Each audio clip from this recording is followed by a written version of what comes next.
But as angry as I am at our nation's leaders, at the financial institutions, at the regulators, and even at the news media for not doing their jobs, now is the best time for us to get our act together and really have an effective communication strategy. And we all want to scream and holler and express that anger, but now we really need to get down and do a good job and explain what the problem is and what we need to do to solve it. And I know all of you are up for the task. So, how can I be helpful to you today? What is an effective communication strategy? I've had people ask me that. It sort of comes down to what my mother often says to me, what do you do exactly for a living? And I've tried to explain it to her in various ways. And one day she and I were having coffee, and she's now in her 80s, and she lives in Mississippi where I grew up. Good, good. Glad I've got some friends here. And I said, you know, Mama, I said, the best way to explain what I do is a lesson I learned from you when I was a little girl, about 10 years old. And we grew up in a very rural part of Mississippi, So-So, Mississippi. And my grandmother, my mama, lived with us for a good bit of that time. And I was about 10 or 11 years old, and my mother would make me get up in the summer times about 5 or 6 o'clock in the morning to go to the garden to pick butter beans because it was so hot. We had to go in the morning before the sun got up. And I would get so mad. I would just so mad. I did not want to go to that garden and pick butter beans. But she'd get me up, my brother up, my grandmother, my mama up, and we'd go. And my grandmother would get so upset with me. She would say, you kids, you don't help your mother, you don't do enough to help your mother. You ought to be glad she's bringing you out here. You need to get out here and help her. She does a lot for you. And then later on in the day, I'd say, you know, Mama doesn't like me, Mom. She doesn't like me. And I'd say, I don't like her living here because she doesn't like me. She says, yes, she does. She loves you very much. She said, you need to do better with your Mama. You need to figure out ways to make your Mama like you, to have a better relationship with your Mama. I go, well, how am I going to do that exactly? She said, you know, write her little love notes every now and then. Draw a picture. Make a little doodad and give it to her. And I said, and she will come around. And I told my mother that story not long ago, and I said, you know, that is an effective communication strategy. You know, it's figuring out, what does my Mama want from me? Who is my Mama exactly? And what do I want to say to her? Delivering that message in an effective way. So that's the best example I think I can give in an effective communication strategy, because it's figuring out, it's not necessarily changing your message to suit them, but it's figuring out, what do I want that person to do for me? And I have a mission, I have a message that I want to deliver. So how best do I go about communicating that to that person? So at the end of the day, I'm getting what I need from that person. So that's what I want to take just a few minutes to talk about today. How do you do that exactly? And why should you care about that? I think all of you know that. Having gone through what you've been going through the last few years, I think you know why it's so important.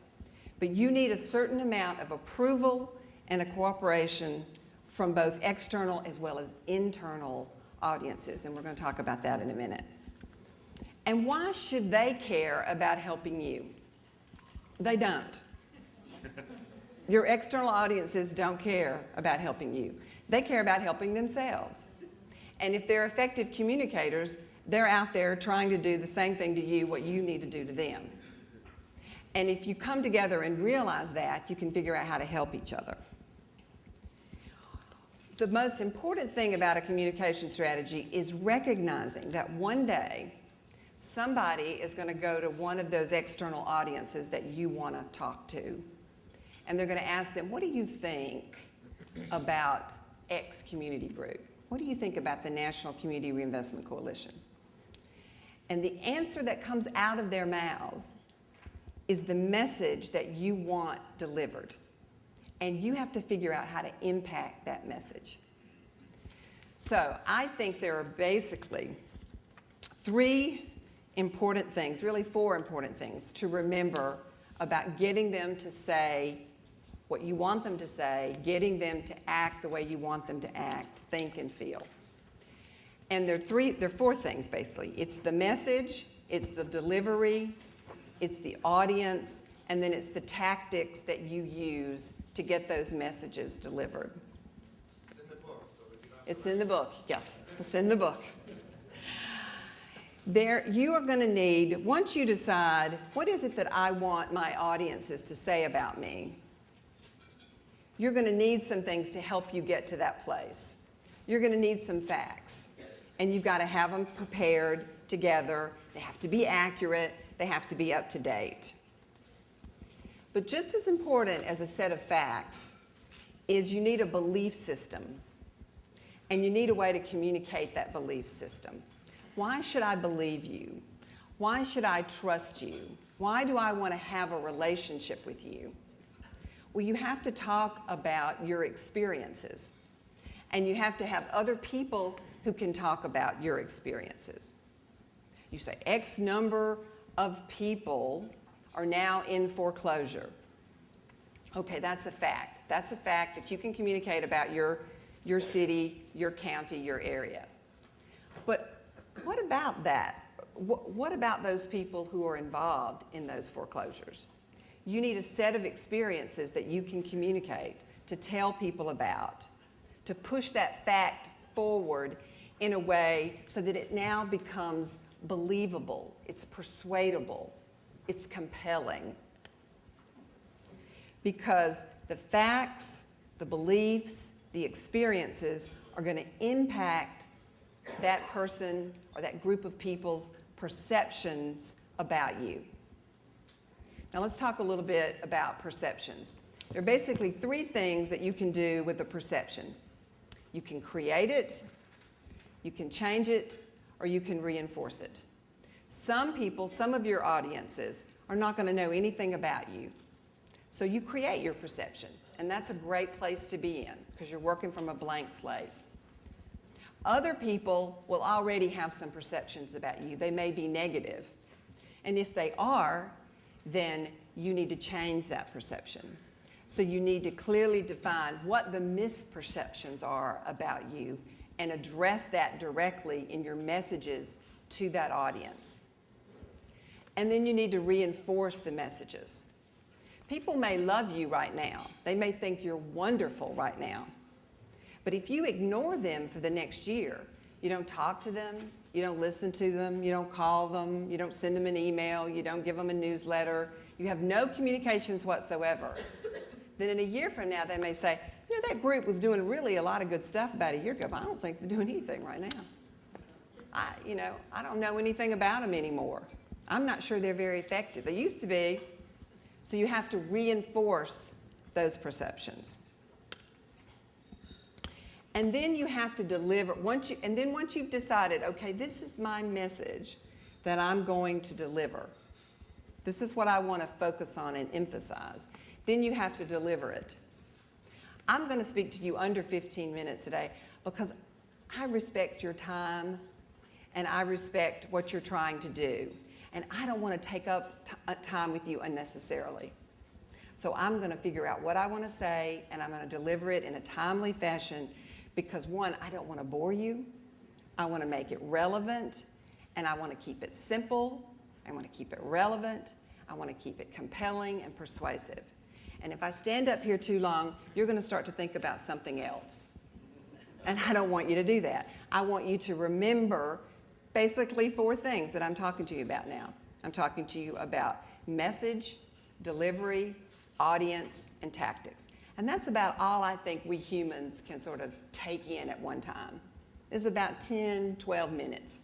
And that's what you should think about too, is how do I keep my message short, concise, simple, but also compelling and persuasive. And then you want to think about your audiences. Who are those individuals, those groups, Is it elected officials? Is it other advocacy groups? The news media, of course, which other people will talk about today. Who are those audiences I want to talk to? And what do I want to say to those audiences? Because what you say to a group of lenders in your community is going to be very different in some ways to what you're going to say to other advocates in your community or to the news media. Now, the message may be consistent, but the way you deliver it, you should be thinking about, how do I impact that audience with the message that I want to deliver? How do I go about it so that I am most effectively communicating what I need to say to that audience? And you also should remember your internal audiences. Now, I don't know how many of you have large staffs back in your communities, but you should be talking to your employees. You should be telling them what you're doing, explaining your message, and it should be meaningful and substantive. It shouldn't be one of those, let's go have cookies once a month, and I'm going to sit down and tell you what I've been doing for the last 30 days. It really has to be about engaging them, and that's just as true for external audiences as well. You want to talk to them, you want to ask questions, you want to listen, and then you want to show in meaningful ways that you took what they said and you did something with it. You just didn't sit there and take notes and then forget about it. And then after you've defined, here's my message, here are my audiences, here's how I'm going to talk to those audiences, then you want to come up with a number of tactics and steps that you can take in order to do those things. And today, you're going to have really very well-experienced, smart people who are going to walk through some of those tactics, some of those steps, and talk to you about how to do that exactly.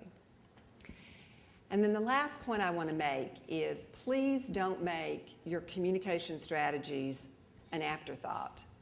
This stuff is really important. And one thing I would say to John and NCRC is, maybe next year, let's have this session first. You know? Amen. Let's do this first when we have the biggest audience that we can possibly have, because all of these things that we're going to talk about today should be woven, interwoven in all the substantive work that you do. It's that important, it's that key, and I think that what we've gone through for the last couple of years, that really demonstrates how important an effective communication strategy can be in the substantive work that you do every day. So with that, I'm going to close, turn it over to others. I have a question, Karen. Okay. You're advising, as you know, different sort of size organizations here. Right. Assume for a minute that you're advising a small nonprofit with 2, 3, 4 staff people. What's your suggestion on how to go about putting together an effective communications plan and sort of sticking to it? I think it's basically the same as a large organization. I think you want to decide, okay, what is our message for this year? What do we want to say to our communities, to our audiences? What is the one thing we want to deliver? We've got a plan of action that these are the things we want to accomplish this year. So what are we going to say? What do we want to say about it?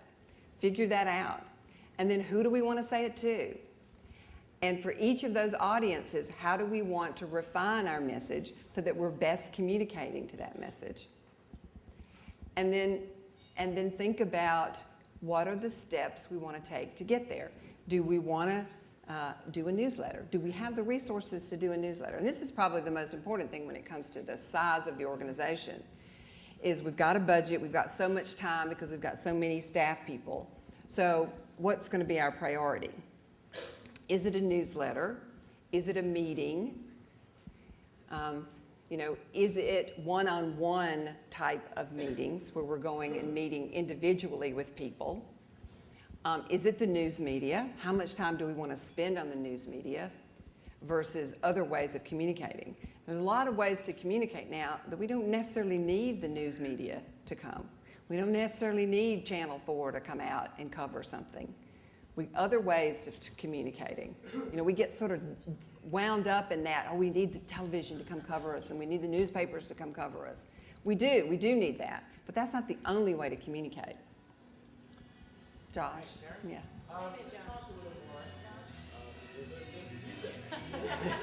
Thanks, Josh. That might. Please submit your question in writing. Like you.